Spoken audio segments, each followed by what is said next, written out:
बिस्मिल्लाहिर्रहमानिर्रहीम। अस्सलाम वालेकुम नाज़रीन, मेरा नाम सरवत वलीम है। अलसुब हमारे सामने खबर आई है कि अमेरिका बराह रास्त ईरान के साथ जंग के अंदर शामिल हो चुका हुआ है।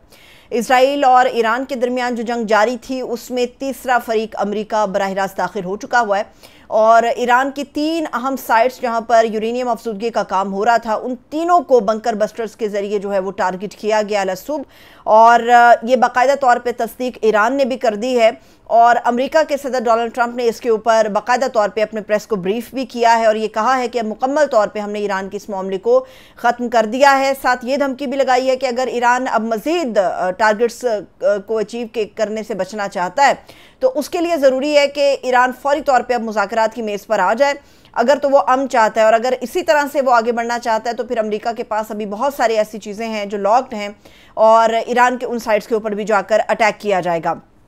अब ये जो 3 साइट्स हैं ईरान की, जिसमें फोर्दो है, नतंज है, अस्फहान है, इन तीनों की अहमियत अपनी जगह ईरान के अंदर बहुत ज़्यादा है। जहाँ तक फोर्दो का मकाम है, जहाँ पर ये साइट मौजूद है, इस साइट के अंदर ये प्राइमरी नौइयत की एक साइट है जो बहुत सारे लोगों ने इसके ऊपर बहुत हवा क्रिएट किया हुआ था। लेकिन जो फोर्दो है ये एक प्राइमरी साइट है, जो असल और सबसे बड़ी साइट है यूरेनियम अफसुदगी की, वो नतंज के अंदर मौजूद है। नतंज को भी टारगेट किया गया है अमेरिका के तैयारों की तरफ से और फोर्दो का टारगेट किया गया है, जबकि जो अस्फहान का हिस्सा है, अस्फहान के अंदर ये वाली यूरेनियम अफसुदगी तो यहाँ पर होती है, लेकिन यहाँ पर बहुत बड़ी तादाद के अंदर साइंटिस्ट भी, जौहरी साइंटिस्ट मौजूद हैं। और इसके अलावा ये भी बताया जाता है कि चाइना की 3 बड़ी जो रिसर्च रिएक्टर्स हैं वो यहाँ पर मौजूद हैं, लेबॉर्ट्रीज यहाँ पर मौजूद हैं। लेकिन ईरान ये क्लेम कर रहा है कि हम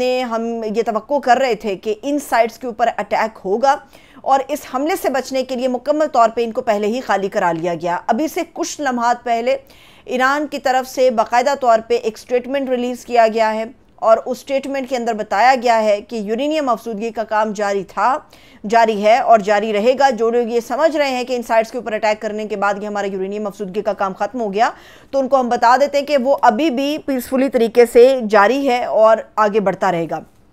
लेकिन सवाल यह है कि अमेरिका की इस बराह रास्त मुदाखलत के बाद क्या ईरान खामोश रहेगा? तो ऐसा हमें नज़र नहीं आता। इन हमलों के फौरी बाद ईरान की तरफ से, उनकी फोर्सेस की तरफ से एक पैगाम जारी किया गया जिसके अंदर निहायत अहम चीज़ों को डिस्कस किया गया और बराह रास्त अमेरिका के लिए इस पैगाम को नशर किया गया। इसमें बताया गया कि जी ईरान के 3 जौहरी साइट्स हैं जिस पर अमेरिका ने हमला किया और बाकायदा तौर पे ईरान के ख़िलाफ़ अमेरिका ने अपनी जंग का आगाज़ कर दिया है। वो ये कहते हैं कि दुनिया को ये नहीं भूलना चाहिए कि हम सिफारतकारी की मेज़ पर थे और सिफारतकारी आगे बढ़ रही थी, मगर इजरायली हुकूमत के जारहाना इक़दामात की हिमायत करते हुए सिफारतकारी के अमल को जिसने गद्दारी की वो अमेरिका बहादुर की हुकूमत है। वो ये भी कहते हैं कि अमरीकी फ़ौजी जारहियत और अमेरिका की जो बदमाश हुकूमत है इसके ख़िलाफ़ ईरान अपनी पूरी ताकत के साथ आगे बढ़ेगा और ईरान अपनी कौमी सलामती और ख़ुद मुख्तारी का तहफ़्फ़ुज़ करने का हक़ महफूज रखता है। इस ऐलान के फ़ौरी बाद कुछ अहम एक्शंस ईरान की तरफ से लिए गए हैं और वो निहायत ही संगीन एक्शंस हैं और इनके नतीजे में बड़े पैमाने पर तबाही बर्बादी हो सकती है। अब तक जो तलाबीब की, जो हाइफा की चीज़ें हमारे सामने आ रही हैं, जो वीडियोज़ हमारे सामने आ रही हैं, जो बाकायदा इजरायली मीडिया जिन चीज़ों को रिपोर्ट कर रहा है वो ये बता रहे हैं कि इस वक्त मुकम्मल तौर पे इजराइल के इन हिस्सों का नक्शा तब्दील हो चुका हुआ है। अक़वाम मुत्तहिदा के जो न्यूक्लियर वॉच डॉग के सरबराह हैं उन्होंने मौजूदा सूरत हाल को मद्देनज़र रखते हुए, जिसके बाद अमेरिका की तरफ से मुदाखलत की गई है, बराह रास्त उन्होंने कल यानी कि बरोज़ पीर एक निहायत अहम इजलास तलब कर लिया है जिसके अंदर इन तमाम जौहरी मामलात को बड़े ही कीनली, बड़ी ही गहरी नज़र के साथ इसके ऊपर डिस्कशन होगी। लेकिन इन तमाम चीज़ों के बाद जो ईरान ने स्टेप्स उठाए हैं वो भी हमें याद रखने चाहिए। अमेरिका ने जब इन 3 साइट्स के ऊपर अटैक किया उसके कुछ देर के बाद एक पैगाम रिलीज़ हुआ और पैगाम रिलीज़ होने के फौरी बाद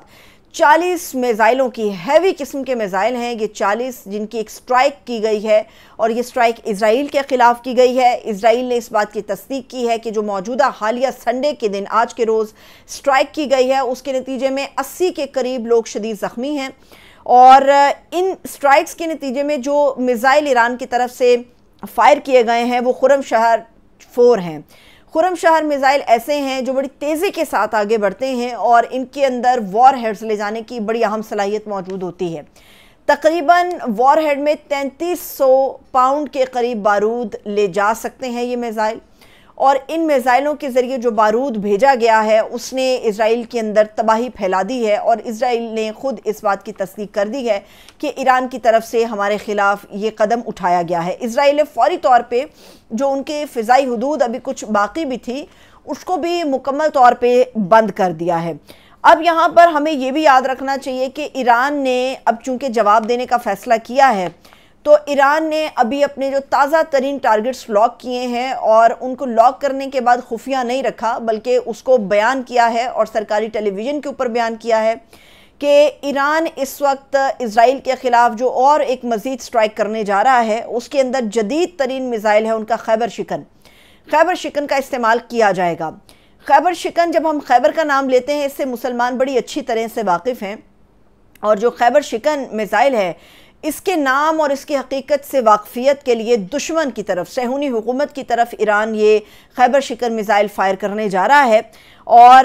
اس کے اندر جس قسم کا ٹھوس فیول استعمال ہوتا ہے اس میں اس کی جو سب سے اہم اور بڑی صلاحیت ہے وہ یہ ہے کہ یہ خاص طور پہ خیبر شکن اسرائیل کے خلاف ہی بنایا گیا تھا، کیونکہ یہ چکمہ دینے کے لیے بڑا ہی مشہور ہے خیبر شکن، اور یہ جو ڈیوڈ سلنگ اور آئرن ڈوم جیسے دفاعی سسٹمز ہیں، دفاعی نظام ہیں، یہ ان کو بڑے ہی بہترین طریقے سے چکمہ دے کے اپنے ٹارگٹ کو، اپنے ہدف کو جو ہے وہ حاصل کر لیتا ہے۔ اس کا وزن بہت زیادہ ہے، 4.5 سے 6.3 ٹن کے قریب اس کا وزن ہے، اور اس کی لمبائی 11.4 میٹر کے قریب بیان کی جاتی ہے۔ اس کے اندر ایک دو نہیں مختلف قسم کے وار ہیڈز کو تیزی کے ساتھ لے جانے کی صلاحیت موجود ہوتی ہے، چونکہ اس کے اندر فیول بہت ہی ٹھوس نوعیت کا ڈلتا ہے، تو بڑی ہی تیزی کے ساتھ کم وقت کے ساتھ ایک جگہ پر موجود ہوتے ہوئے یہ کئی ایسے ٹارگٹس ہیں جن کو اچیو کر لیتا ہے۔ اور سال 2022 کے اندر خیبر شکن بیسکلی اسرائیل کے خلاف ہی بنایا گیا تھا، اور سال 2024 اور 25 کے اندر ہم نے دیکھا کہ تل ابیب اور حیفا کے اندر جو ہے اور اربل کے اندر اس کا استعمال ہوا ہے۔ لیکن جو اسرائیل اپنی جسے کامیابی سمجھتا ہے، ایران کے نزدیک وہ کامیابی نہیں، صرف ایک ٹیسٹر تھا۔ ایران نے ابھی اسرائیل کی طرف سے جو حالیہ لڑاکا طیارے بھیجے ہیں وہ F-5 ہے اور F-14 ہے۔ یہ دونوں لڑاکا طیارے بڑی ہی پرانی نوعیت کے لڑاکا طیارے ہیں، اور اسرائیل نے کلیم کیا ہے، ایران نے اس کی تصدیق کی ہے۔ اسرائیل کا کلیم یہ ہے کہ ایران کی طرف سے یہ جو لڑاکا طیارے بھیجے گئے تھے یہ ہمارے ڈیسفل ہوائی اڈہ ہے جہاں پہ نظر آئے، اور 2 F-5 کو ہم نے ٹارگٹ کیا، جس کے اندر ایک کے تباہ ہونے کی تصاویر بلیک اینڈ وائٹ حیثیت میں اسرائیلی میڈیا نے نشر کی ہیں۔ لیکن ایران نے فی الحال ابھی ایک کی تصدیق کی ہے، دوسرے کی تصدیق نہیں کی۔ لیکن جو F-14 ہیں ٹام کیٹس، ان کو بھی ٹارگٹ تک پہنچانے کے لیے بھیجا گیا، لیکن اسرائیل کا دعویٰ ہے کہ ہم نے ان لڑاکا طیاروں کو بھی ٹارگٹ کیا ہے۔ یہ پرانی نوعیت کے ہیں اور شاہ ایران کے دور کے لڑاکا طیارے ہیں۔ ایران ابھی اپنی ان تمام چیزوں کا استعمال کر رہا ہے جو کئی برسوں سے بالکل گراؤنڈ تھیں چیزیں، جن میزائلز کا کوئی بہت زیادہ امپیکٹ نظر نہیں آتا۔ لیکن چونکہ اب براہ راست امریکہ نے ایران کے خلاف خود کو انوالو کر لیا اس جنگ کے اندر، تو اب ایران کے پاس ان تمام جدید میزائلوں اور جدید لڑاکا طیاروں کو استعمال کرنے کا ایک حق آ گیا اس کے پاس، ایک جواز ہے کہ وہ اسے امریکہ کے خلاف استعمال کرے گا۔ ابھی یہ صرف پیغام دیا گیا ہے کہ امریکہ کے لیے اب نتائج خطرناک ہوں گے۔ امریکہ اگر یہ سمجھتا ہے کہ ہمارے ساتھ اس طرح سے وہ مذاکرات کر لے گا یا اس طرح سے ہمارے ساتھ آگے بڑھے گا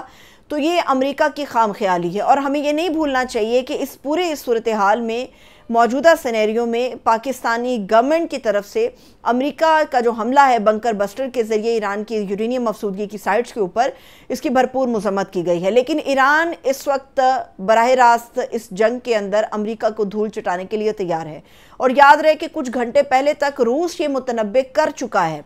کہ اگر امریکہ نے اپنی انوالومنٹ شو کی ایران کے ساتھ جنگ میں تو پھر روس اس معاملے میں پیچھے نہیں ہٹے گا، بلکہ ایران کا ساتھ دینے کے لیے امریکہ کے خلاف کھڑا ہوگا۔ دنیا کے اندر جو مبصرین ہیں جو اس صورتحال کو واچ کر رہے ہیں، اگر تو وہ ان چیزوں کو کنٹرول کر لیتے ہیں تو ایک بڑے ڈیمیج سے یہ پوری دنیا اور خاص طور پہ یہ مڈل ایسٹ کا خطہ بچ سکتا ہے۔ لیکن اگر یہ صورتحال اسی طرح سے بے سروپا آگے بڑھتی رہی تو پھر اس چیز کے واضح امکانات موجود ہے کہ کوئی بھی نہیں بچ پائے گا. دنیا ایک تیسری عالمی جنگ کی طرف خود کو دھکیلتی ہوئی ہمیں نظر آئے گی. اجازت دیجیے، اپنا بہت سا خیال رکھیے. خدا حافظ.